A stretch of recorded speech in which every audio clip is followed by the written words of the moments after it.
सतगुरु गरीबदास जी महाराज की वाणी का वो रहस्य आपको बताएंगे जो कि सतगुरु महाराज ने अपने सतलोक से आकर के हमें बताने की कोशिश की। लेकिन ये इतना जल्दी समझ में नहीं आता। हम किसी गांव में जाते हैं तो पहले तो हम 2 सत्संग किया करते थे, दोनों दिन 2 अखंड पाठ चलता है। लेकिन अब समय अभाव के कारण अखंड पाठ ज्यादा हो जाने की वजह से हम केवल 1 सत्संग ही कर पाते हैं। हमारी मजबूरी हुई, लेकिन साथ में खुशी हुई कि जो कि हरियाणा में परमात्मा बंदी छोड़ गरीबदास जी को कोई जाने भी नहीं था, आज उनकी अमृतमयी वाणी का अखंड पाठ गांव गांव में और घर घर में हो रहा है। लेकिन समय अभाव के कारण, अधिकता हो जाने के कारण हम पूर्ण रूप से सत्संग वहां नहीं फरमा सकते।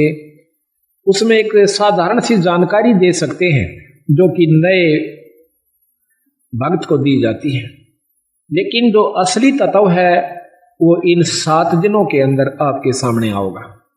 और जो इन 7 दिन के समागम को रुचि से एकाग्रचित करके और अपने मन को स्थिर करके और ध्यान से सुन लेगा, फिर उसके सामने कोई भी दिक्कत नहीं आवेगी और ना ही वो इस माया के वहम में, माया के चक्कर में फिर उलझ पाओगा।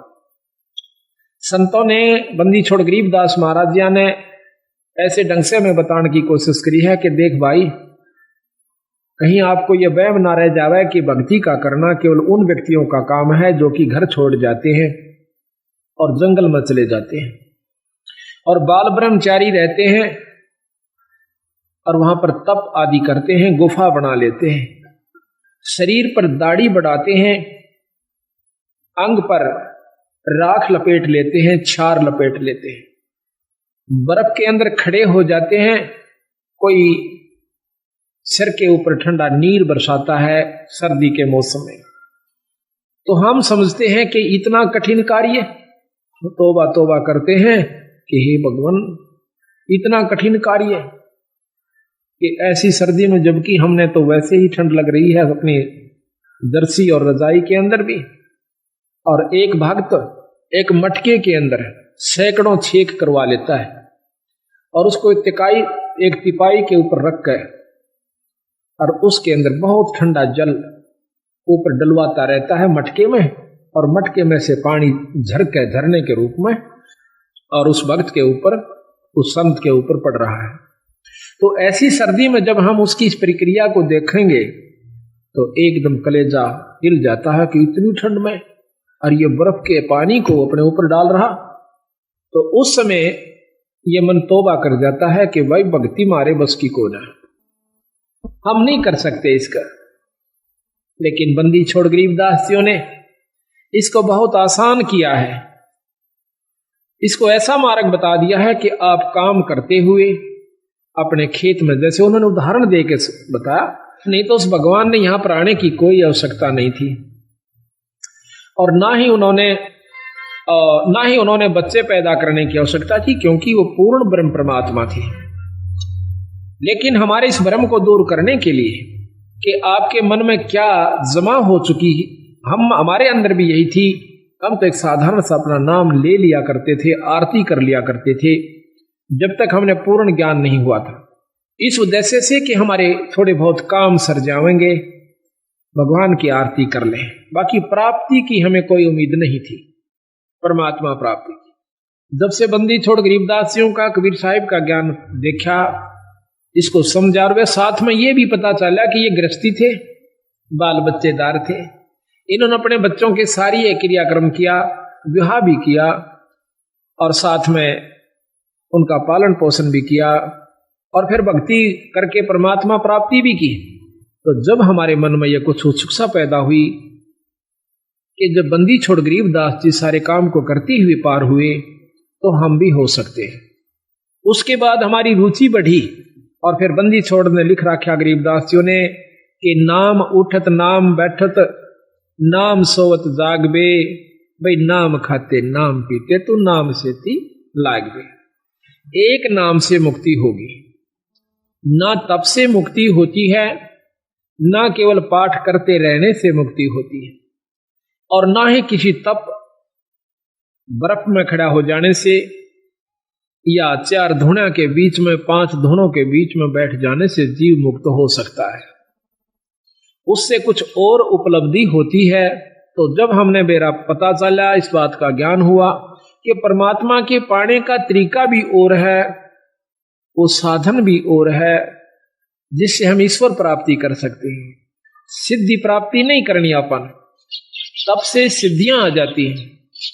और कोई मौन बैठ जाता है 6 महीने, साल भर, 2 साल, 4 साल, वर्ष, तो उसको भी सिद्धियां आ जाती हैं। उन सिद्धियों से छोटे मोटे चमत्कार हो जाते हैं। लेकिन बंदी छोड़ महाराज कहते हैं कि ये अष्ट सिद्धि, 9 निधि, ये भी हमें नहीं आवश्यकता। हमने केवल आवश्यकता है तो अपने आत्म कल्याण की और जन्म मरण से पीछा छुटवाउण की है। वो कैसे छूटे हमने इस बार। तो सतगुरु महाराज ने हमें बताया कि जिस प्रकार मैंने कार्य किया, जिस प्रकार मैं रहा, मेरी रहनी को देखो भाई। बच्चे भी हुए, उनको पाला पोसा, फिर उनकी शादी करी।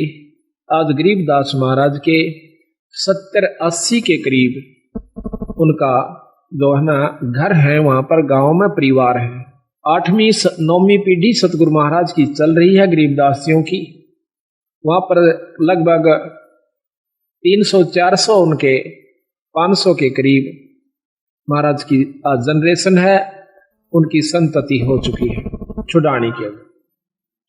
तो उन्होंने हमें यह बताया कि भाई इस वहम में मत रहना कि भक्ति वही लोग क्या करते हैं जिन्होंने दाढ़ी बढ़ा रखी हो, सिर पर जटा बढ़ा रखी हो, या बहुत बड़े संस्कृत के ज्ञाता हो, चारों वेदों को बहुत ही लतीफेदार ढंग से सुना रहे हो। बंदी छोड़ महाराज कहते हैं ये अलग वस्तु है, वो अलग वस्तु है। परमात्मा पाना ये अलग वस्तु है, ये साधन भी नारा से।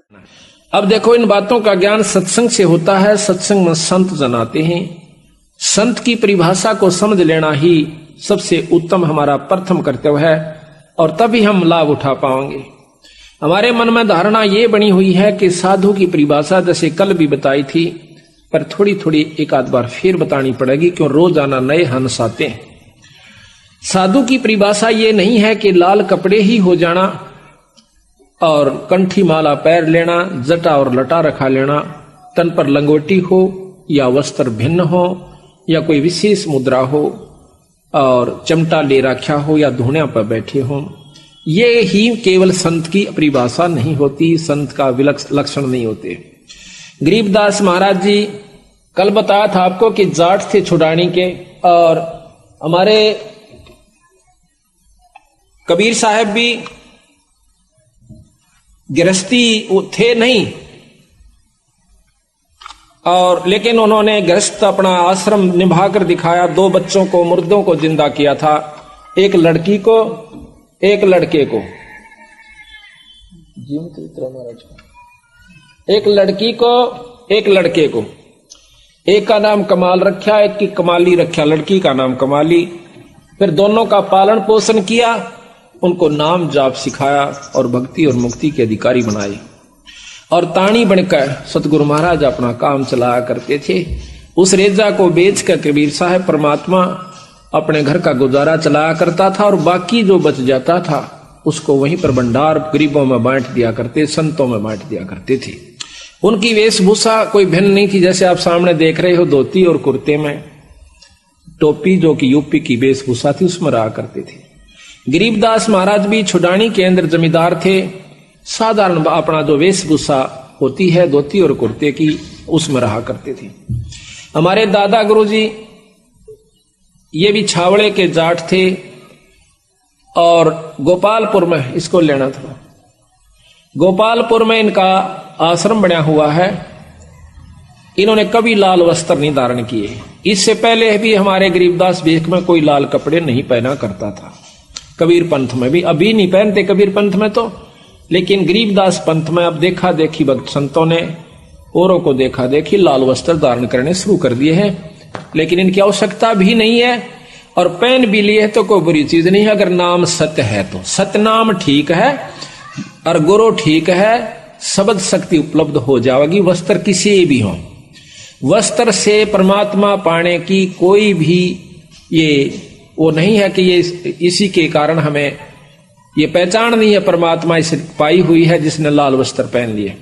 परमात्मा के पाने में सहयोग भी कुछ नहीं है लाल वस्त्रों का, किसी भी वस्त्रों का। ये तो सिर्फ शरीर प्रोटेक्शन के लिए, शरीर की रक्षा के लिए होते हैं, गर्मी और सर्दी से बचाने के लिए, और सुविधा हिसाब से बैठन उठन में सुविधा हो, इसे वस्त्र पहन लीजिए। तो इसी प्रकार हमारे बंदी छोड़ भगवान ने हमें बताया है कि संत की परिभाषा क्या होती है। संत की परिभाषा है कि वो भगवान की भक्ति करे, सतनाम का जाप करे। गुरु नानक देव आपने देखे होंगे, उनके भी साधारण वेशभूषा जो कि पंजाब के उस समय के वहां के लोग पहना करते थे, उसी में रहा करते थे। और किसी भी संत का आप उठाकर देख लीजिए, बाद में जो जिन्होंने अपनी मर्जी से वस्त्र पहनने शुरू कर दिए, शुरू में बताते हैं कि ये ऐसा प्रचलन चला कि सिद्ध पुरुषों ने जो साधना किया करते थे वो मौन बैठा करते थे और किसी ने बोलना नहीं होया करता था, और बीच में छेड़ देते थे। कई भक्तजन उनसे बात करना चाहते थे तो उनको श्राप दे दिया करते थे। अब श्राप देने से भक्तों ने अर्ज करी, हाथ जोड़ने शुरू करे, महाराज ऐसे मत करा करो, हम दुखी हो जाते हैं।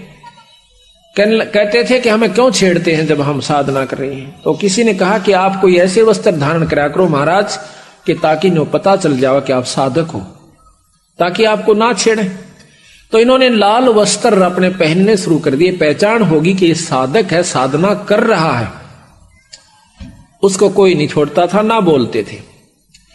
अब उसकी दूसरा इसमें फला ये भी है कि उस समय ये गेरवे कपड़े जो है मैले कम होते हैं, सफेद कपड़े ज्यादा मैले होते हैं, वो बार बार धोने पड़ते हैं।